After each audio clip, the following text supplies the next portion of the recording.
everybody. Welcome to College Football Rundown. I'm Jeremy Smith. We got Glenn Shaw on the phone this morning as we preview the Week 2 matchups in the SEC and kind of have a little bit of reaction from Week 1. So, Glenn, let's start right into it and just recap a couple of the big games in Week 1. Georgia-Clemson looked to be a really good game like in 2013 at halftime, but it really turned around in the second half.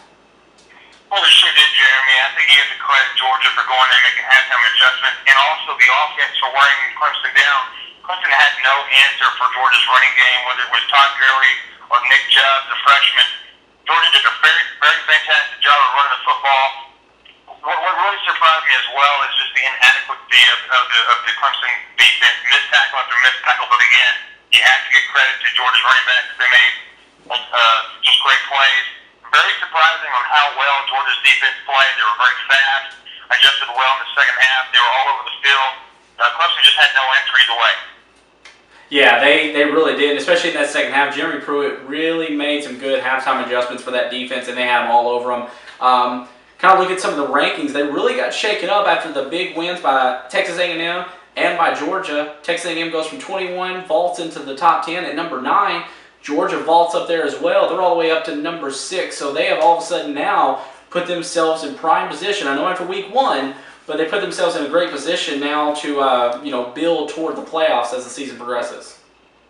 Well, there's no doubt about it. I think when you look at that, those two teams are probably the most impressive teams in the SEC, and Texas A&M from the West, and then Georgia from the East. But I think when you look at Georgia's overall body of work on Saturday, Coach said it best. They belong in the playoff as of right now. If the playoffs were to happen today, obviously, like you said, we're in Week 1. They were very impressive, kept their poise. They look like to be the front runner for the East right now. After watching everybody play, it's going to be hard for anybody to stop the running back tandem that they have in Nick Chubb and Todd Gurley. And I hate to say that Keith Marshall's a fantastic running back. But those guys were dynamic last Saturday. It would be very interesting to see how this tandem works out as the year goes on. Yeah, definitely. I mean, they have a really deep core of running backs, so they're going to be in good shape as the season progresses. We'll see how they look in the East as they go into their game next week against South Carolina, because they're off this week. They're actually the one team in the SEC that has a bye week in Week 2. And kind of just go over some of those SEC games that are going to be played today. Florida actually plays their first game of the year after their game got rained out, I guess you could say stormed out, a week ago in Gainesville against Idaho. So Florida will just play an 11-game schedule in 2014. Really interesting there. I think a lot of that goes to Idaho's athletic director said it best. He said, we've got a lot of games that if they would have played this game, I don't think Idaho would have gotten a single bye week, which that plays into the health factor and also just keeping your kids game ready and their that kind of thing. But believe it or not, Jeremy, a stat that really stuck out to me is Will Muschamp has not won a game since October 5th last year against Arkansas. So you have to think this team is ready to get on the field, start playing football again, and prove that last year was a fluke. Even though it was a disaster, it was a fluke, a lot of injuries. Hopefully they can get back out there and prove that this team can compete in the East. Yeah, I definitely see them being a lot better, and I feel sorry for Eastern Michigan because they're going to get the full brunt of the Florida attack on here this afternoon. Kind of just run through some of these games in the SEC today. There's only one SEC versus SEC game today, and that's Vanderbilt versus Ole Miss in Nashville at LP Field. But I don't know about you, but I don't see this being much of a contest. I see Ole Miss pretty handily winning this game.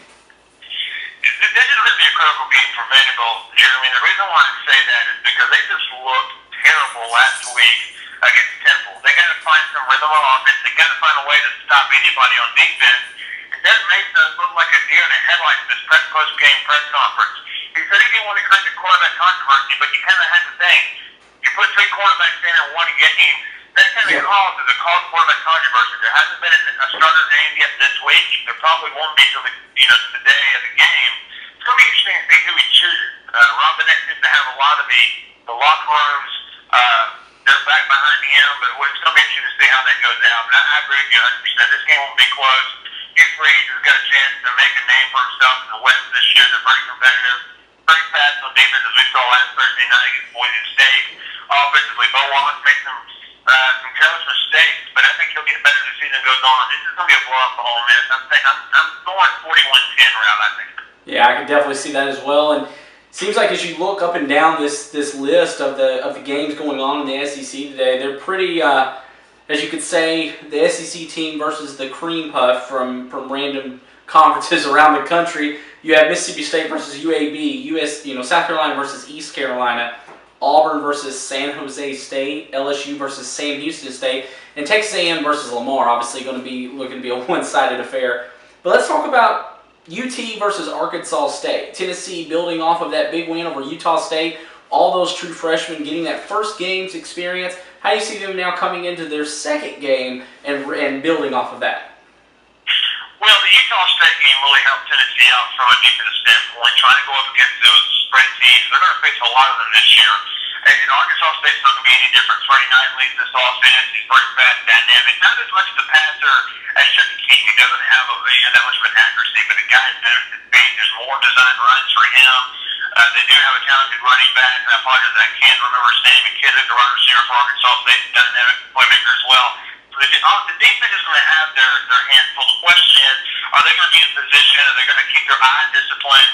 That's what Butch Jones preaches that all the time. Offensively, can this offensive line come back around and run block? They look great passing the football. They got a lot of weapons on that side, Jeremy, but they have to learn to run block. They didn't get a lot of push up front. Jalen Hurd and Marlon Lane, they created their own run lanes. Every yard that you got Sunday night, they earned those yards. So it's going to be interesting to see how this team went back to practice this last week and get prepared for this game. Because you can't run block against Utah State and Arkansas State. And no disrespect to those teams. When you get an SEC play, you can run the football. It's going to be trouble. I don't care who you're playing. So I'm sure they're trying to work on that, trying to find their niche there. But I think Tennessee wins. I do think it's going to be a little bit closer. I'd say 31 to 17. But I think Tennessee gets a win here as they head to the Sooner Nation next week. Yeah, I definitely see Tennessee win this game as well. And yeah, like you just said, building toward a pretty big, one of their toughest matchups, if not their toughest matchup really all year long against Oklahoma, which is going to be a tough test. Yeah, and like I said a little bit earlier, Georgia being the only team out of the 14 SEC teams on a bye week this week, a rather unusually early bye week for Georgia. But honestly, coming off of that big win, it'll give them an extra week to prepare for South Carolina. They said they came out of that game against Clemson with virtually no injuries. That's got to be big for them going into that conference game on the road. It's going to be huge, Johnny. But the question is, how are they going to handle this victory? How does Georgia handle success? They haven't had a lot of success in their opening games under Mark Richt in a while in the past few years. So it's going to be interesting to see how this team handles success, because a lot of people are jumping on the Georgia bandwagon. And rightfully so. The way they look, it's hard to doubt this team's ability. How do they go back and correct some of the mistakes they had defensively in the beginning? You know that Steve Spurrier, even though they started their first game, again, that was the first week. A lot of teams don't find their identity. There's a much improved team from week 1 to week 2. How did this South Carolina team go out against East Carolina? Let's be frank, this game is not going to be easy for them. East Carolina is the same type of offense that Texas A&M has. They're up paced, they're fast moving. So South Carolina going to have their hands full. But I think Georgia, I think Mark just kind of gets this team under control. I do. I think this is probably going to be one of his best teams. I can definitely see this team making it to the SEC championship. It's just going to be interesting. Mark Richt had some hiccups along his tenure. They normally lose to a team they're not supposed to, and that kind of thing. So how do they handle this success? I think it's going to be depending on how well they do for the rest of the year. But I think they'll handle South Carolina pretty well. Of course, we got to see what South Carolina looks like today, but you should have to think this off week is going to benefit them, get people healthy, getting them game plan for South Carolina, and that kind of thing. So you have to feel good about it. Oh yeah, well I definitely agree, and I think it's going to be a fun day of football. A lot of one-sided games you're probably going to see today in the SEC, but we want to thank you for joining us here on College Football Rundown. For Glenn Shaw, I'm Jeremy Smith. Enjoy the football today, everybody.